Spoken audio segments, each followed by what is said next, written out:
మీ అవసరాల కొరకై పోరాటం చేయాలి.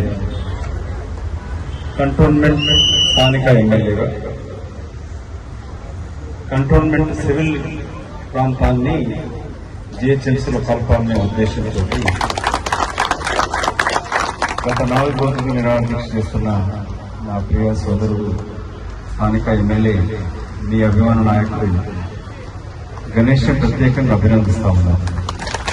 మీ అందరికీ తెలుసు, బై ఎలక్షన్స్ వచ్చినప్పుడు టికెట్ ఎవరికి ఇవ్వాలని ఉంటుంది.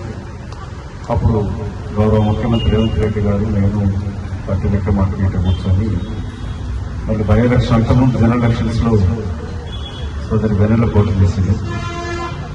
ఈసారి బై ఎలక్షన్ గెలవాలంటే తప్పకుండా గెలిచి తీరాలి, అది గణేష్తోనే సాధ్యమవుతుందని చెప్పి ఆయన టికెట్ ఇచ్చి మీ అందరి ఆశీర్వాదం చెప్పి వాళ్ళ ఎమ్మెల్యే గెలిచినాడు. నేను చాలా గర్వంగా ఫీల్ అవుతున్నా. ఊరు తీసుకున్న నిర్ణయం సరైనది. ఎమ్మెల్యే అయినప్పటి నుంచి కూడా మన గతంలో సెక్రటరీ 3 నెలల క్రితం వచ్చింది. రెవెన్యూ మంత్రి పొంగిరెడ్డి శ్రీనివాసరెడ్డి గారితో ఇద్దరం కలిసి లంచ్ చేసినారు. ఆ రోజు వచ్చింది కూడా 10 లిస్టులు పెట్టుకొని నాకేదో ప్లాట్ కావాలో లేక కాంట్రాక్ట్ ఇవ్వమని అడగలేదు. నా కంటోన్మెంట్ ప్రాంతానికి ఏమేమి చేయాలి, ఏ అభివృద్ధి కార్యక్రమం చేయాలి, పేదలకు ఏమి ఇవ్వాలి, మిగతా ప్రాంతంగా నాకు ఎక్కువ ఇవ్వాలి. ఎందుకంటే ఇక్కడ బై ఎలక్షన్లో గత ఎమ్మెల్యే కుటుంబాన్ని కాకుండా నన్ను ఎన్నుకున్నారు, వాళ్ళకి హామీ ఇచ్చామని చెప్పి వారు జరగడం జరిగింది. నా సమక్షంలో జరిగింది అమ్మాయికి. ఇవాళ నిజంగా గౌరవపెట్టుకున్నాను. గణేష్ నిజంగా నేను ఎన్నికైన మొదటి నుంచి కూడా ప్రతి క్షణం నా కుటుంబం అంటే కంటోన్మెంట్ ప్రాంత ప్రజలని నిరంతరం కాంగ్రెస్ పార్టీ ఐడియాలజీతో ఆశయాలతో రాహుల్ గాంధీ నమ్మిన బంటుగా కాంగ్రెస్ పార్టీ ఆశయాలని ముందుకు తీసుకొస్తూ ముఖ్యమంత్రి రేవంత్ రెడ్డి గారి యొక్క నాయకత్వాన ఎమ్మెల్యేగా నేను తీసుకున్న కంటోన్మెంట్ ప్రాంతాన్ని జిహెచ్ఎంసీ ఏర్పాటు కలపాలన్న డిమాండ్ ఇది న్యాయమైన, సాంకేతిక పరంగా అయినా సరే ప్రజల అవసరాలు తీర్చడానికి కొరకు ఇది నిజమైన ప్రజల నుంచి వచ్చిన డిమాండ్ గా గుర్తిస్తూ వాళ్ళ ఆశయాల కొరకై నేను కూడా ఇక్కడ హైదరాబాద్ లో ఉంటాను. సికింద్రాబాద్కి హోండా మార్కెట్ మా అక్క ఉండేది. తర్వాత ఇక్కడే సికింద్రాబాద్ పక్కకు కార్ఖానా పడ్డ చనిపోయింది అక్కడ. కానీ ఇక్కడ మీరందరూ నా ఆడపడుచున్నారు. ఇక్కడ ఉన్న బాధ తెలిసి ఇల్లు కట్టుకునేటప్పుడు ఏం కష్టం ఉంటుంది. కంటోన్మెంట్ బోర్డుకి వెళ్ళాలి, మిగతా ప్రాంతంలో దౌత్యం ఉంటుంది. కంటోన్మెంట్ యొక్క వ్యవహార శైలి డిఫరెంట్గా ఉంటుంది, ప్రజలతో సంబంధం ఉండదు. ఈ కంటోన్మెంట్ ఏరియా ప్రాంతాలన్నీ కూడా స్వతంత్రం రాకుండా ఏదో బయట ప్రాంతానికంటే ఊరు బయట ఉండేటట్టుగా వచ్చింది. ఇప్పుడు సిటీ పెరిగింది, నగరం పెరుగుతూ ఉంది, ప్రజలు నివాస ప్రాంతంగా ఎన్నుకుంటున్నారు, ప్రశాంతం అంతా అనుకుంటారు. కానీ ఇంత జనసాంద్రత పెరిగినప్పుడు దాని తదనుగుణంగా సౌకర్యాలు ఏర్పాటు చేయండి.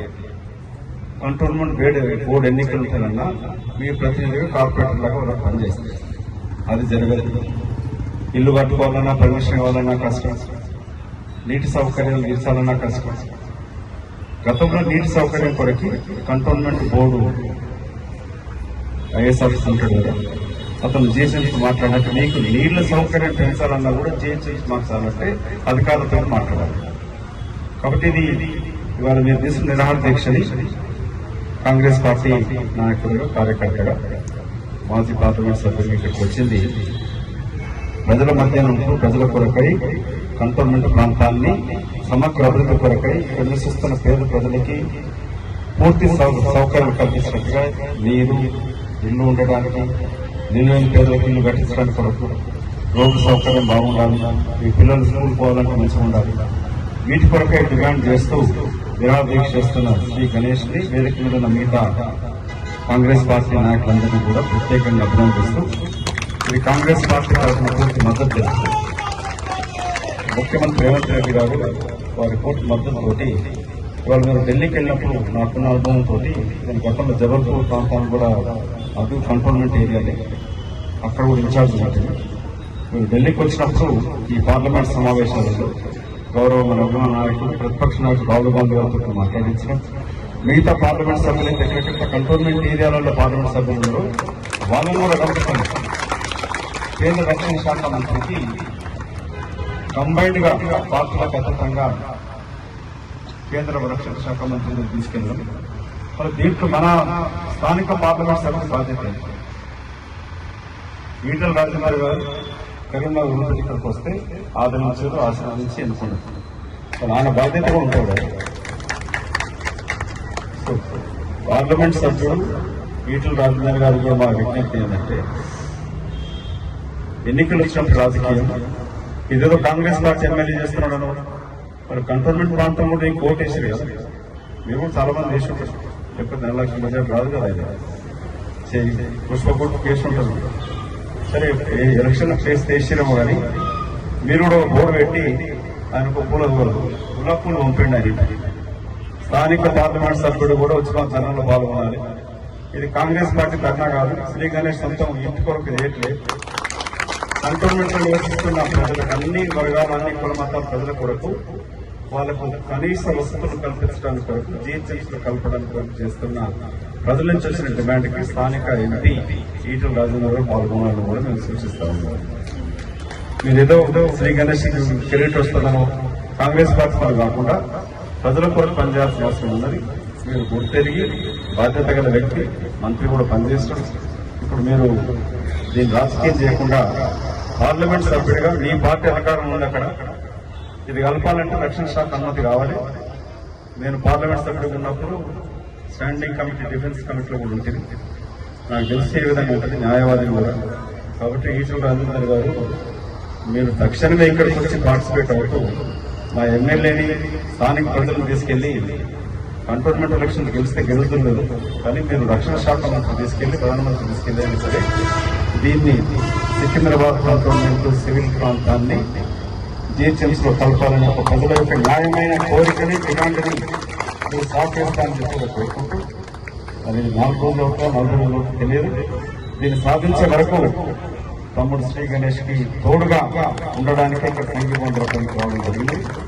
యావత్ కాంగ్రెస్ పార్టీ అంతా ఉంటుంది, బీఆర్ఎస్ పార్టీ కానీ ఇంకెవరైనా సరే రాజకీయాలకు అతీతంగా ఈ డిమాండ్ మాకు తెలపాలి. అటువంటి వాళ్ళకే మీరు వెళ్ళిపోవాలి. భవిష్యత్తు మీతో, మీ కొరకై, మీ సోదరుడుగా ఉంటూ ఉన్న ఎమ్మెల్యే ప్రజల కొరకు పనిచేసే వ్యక్తులకు రేపు వచ్చే జీహెచ్ఎంసీ ఎన్నికల్లో వెళ్ళిపోవాలని కోరుకుంటూ, కంటోన్మెంట్ ఎన్నికలు వెంటనే జరిపించాలని ఒక డిమాండ్ కూడా మీరు తీసుకొచ్చి ప్రతి డిమాండ్ని మా మద్దతు తెలుపుతూ, నాకున్న అనుభవంతో రేపు కేంద్రంలో కూడా మీరు ఢిల్లీకి వచ్చినప్పుడు పార్లమెంట్ సమావేశాలలో మీతో వచ్చి ప్రతిపక్ష నాయకుడు రాహుల్ గాంధీ గారి దగ్గరికి, మిగతా పార్లమెంట్ సభ్యులు, దేశంలో ఉన్న అన్ని కంటోన్మెంట్ ఏరియాలో పార్లమెంట్ సభ్యులను కూడా కలుపుకొని జాయింట్ పిటిషన్ ఒకటి రక్షణ శాఖ మంత్రికి ఇచ్చి మా సికింద్రాబాద్ కంటోన్మెంట్ ప్రాంతాన్ని జీహెచ్ఎంసీలో కలిపి ఇక్కడ ఉన్న ప్రజలకి సకల వసతులు కల్పించాలని ఒక డిమాండ్ని తీర్చడానికి కొరకై మీలో ఒకటిగా మీతో ఉంటామని మనవి చేసుకుంటూ, మరి రాష్ట్ర మంత్రి, ముఖ్యమంత్రి గారు రేవంత్ రెడ్డి గారు ఇక్కడ కంటోన్మెంట్ ఈ ప్రాంతాన్ని కూడా ఆల్టర్నేటివ్ మీ అందరికీ తెలుసు జాగించి కూడా వేయడం జరుగుతూ ప్రయత్నం జరుగుతూ ఉంది. ఎలివేటెడ్ హైవే గురించి జరుగుతూ ఉంది. సో సికింద్రాబాద్ ప్రాంతం అంటేనే చాలా ప్రశాంతంగా ఉండే ప్రాంతం.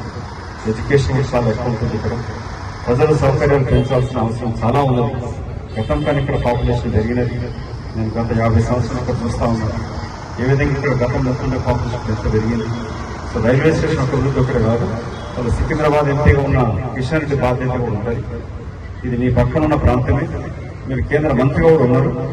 సో ఇక్కడికి వచ్చి ప్రసంగాలు కాకుండా సికింద్రాబాద్ ఎమ్మెల్యే కిషన్ రెడ్డి గారి యొక్క బాధ్యత కూడా ఉంది.